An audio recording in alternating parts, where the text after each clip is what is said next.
Hello, I would like to show you in this video how to perform ChiSquare test of independence.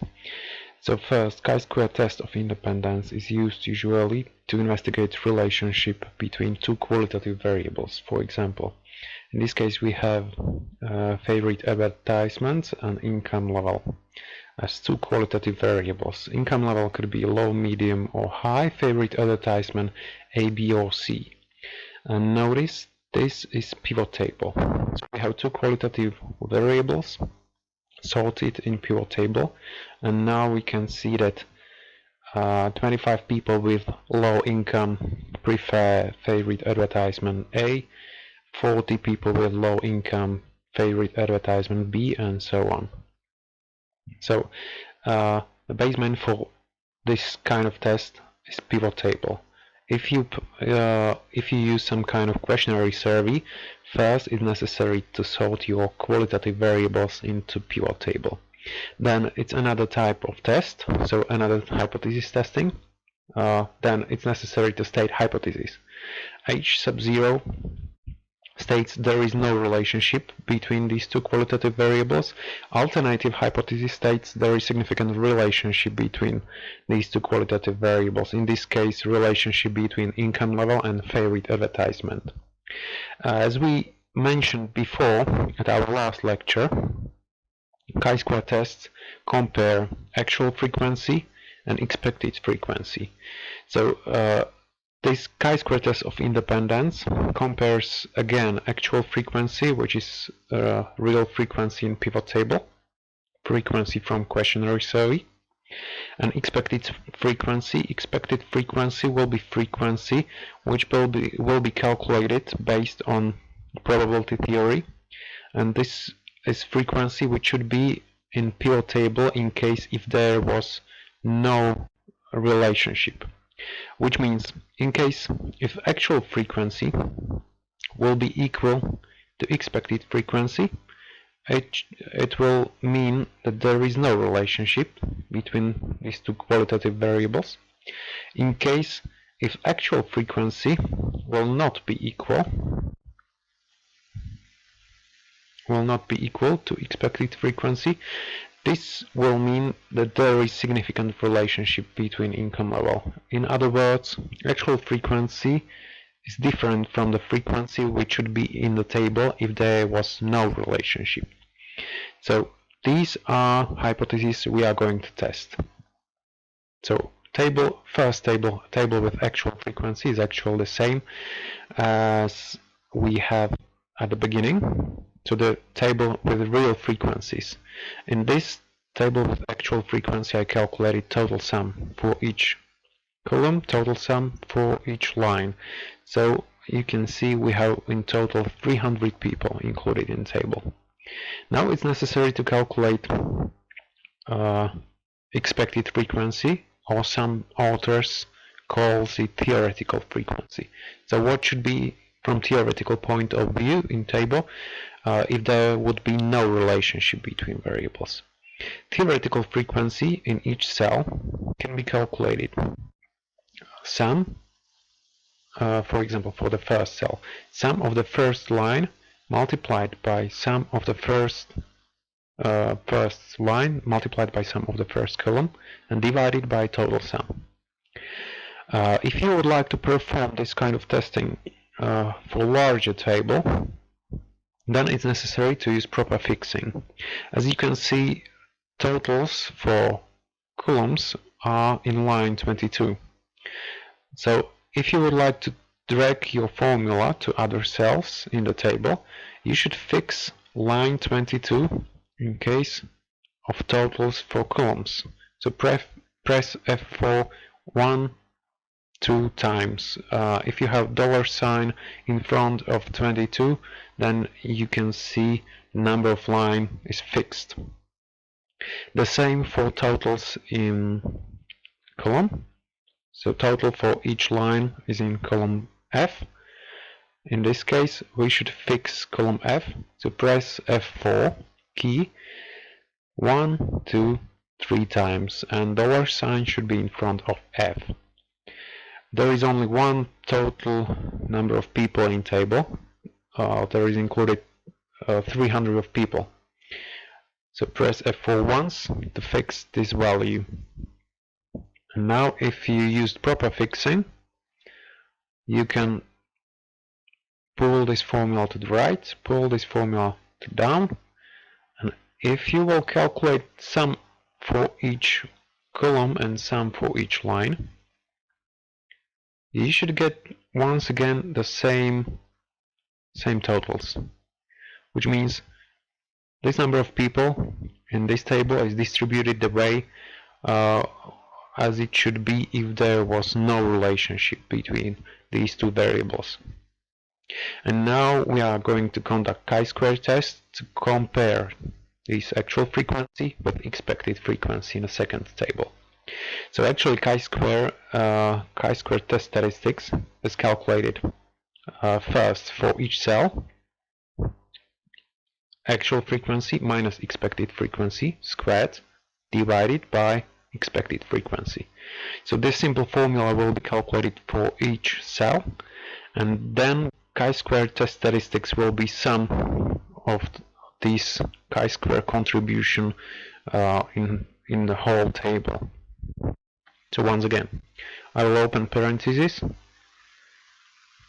actual frequency in the first cell minus expected frequency in the first cell, close the parentheses, squared and divided by expected frequency in the first cell. So there is nothing to fix.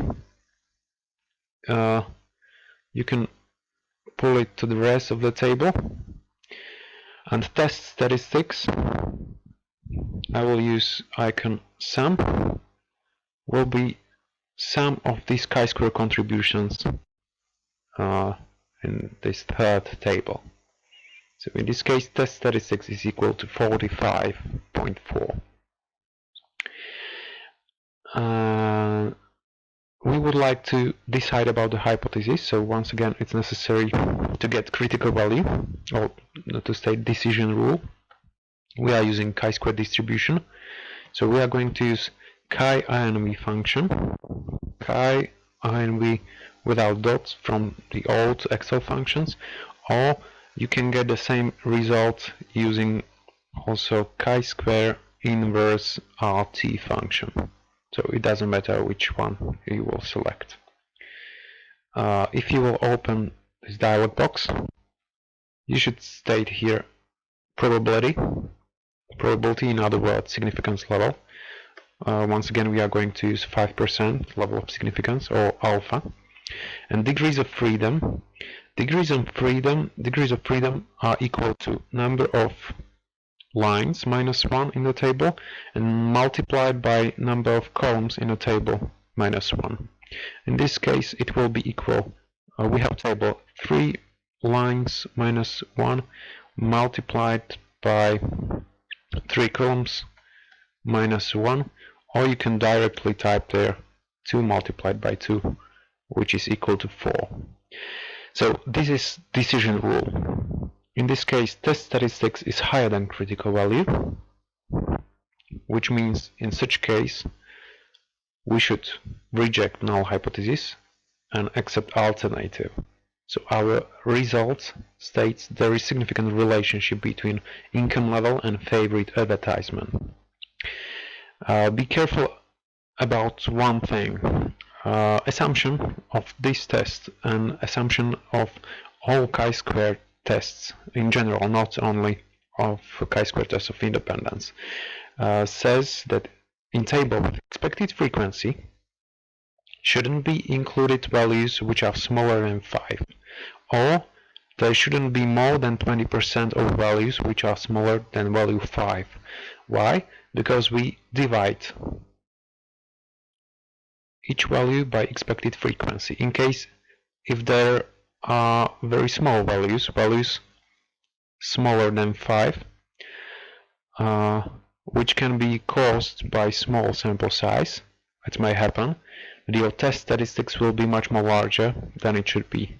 And in such case you can find significant relationships also in case when there is no significant relationship. In fact, it's caused only by your small sample.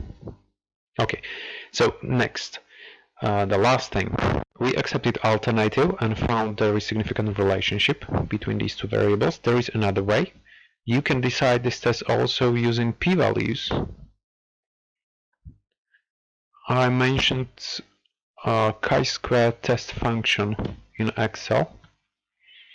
When we compare distributions, I use this function, ChiSquare test function, and I showed you should select just actual frequency and expected frequency. In case when you would like to compare distribution or goodness of fit, it's easy to calculate actual and expected frequency. In this case, this function can be used the same way, but first it's necessary to calculate expected frequency, and then you can select actual, expected. Be careful, you have to select it without those totals, and result will be p-value. In this case, be careful, we compare p-value with significance level. P-value smaller than level of significance means the same result as we got before. So we should accept alternative hypothesis. What next? We found that there is significant relationship between income and favorite advertisement. In such case, only in case if you accept alternative. If you accept null hypothesis, you are done. That's your result. If you accept alternative, then you should be interested what is the strength of this relationship. How strong are they related? So in such case, we can use, for example, Pearson's contingency coefficient, which is easy to calculate. Once again, we'll calculate this one only in case when we accepted alternative. Then we investigate strength of the relationship. We'll follow this formula. So it's equal, we can start with sqrt function. We use square root. This chi-square sign denotes test statistics from chi-square test. So there is nothing to square, so test statistics value, and divided by, once again, chi-square test statistics plus n denotes sample size. So 300 people included in table. And that's it. This coefficient could be between 0 and 1. If it's close to 1, there is very strong relationship. If it's close to 0, there is only weak relationship. We accepted alternative, which means there is significant relationship. But if this value will be close to 1, it denotes significant but weak relationship. If it will be around 0.5, it would mean kind of medium strength or medium strong relationship. Okay, so I hope now you will understand chi-square test of independence, and you can practice it on next examples.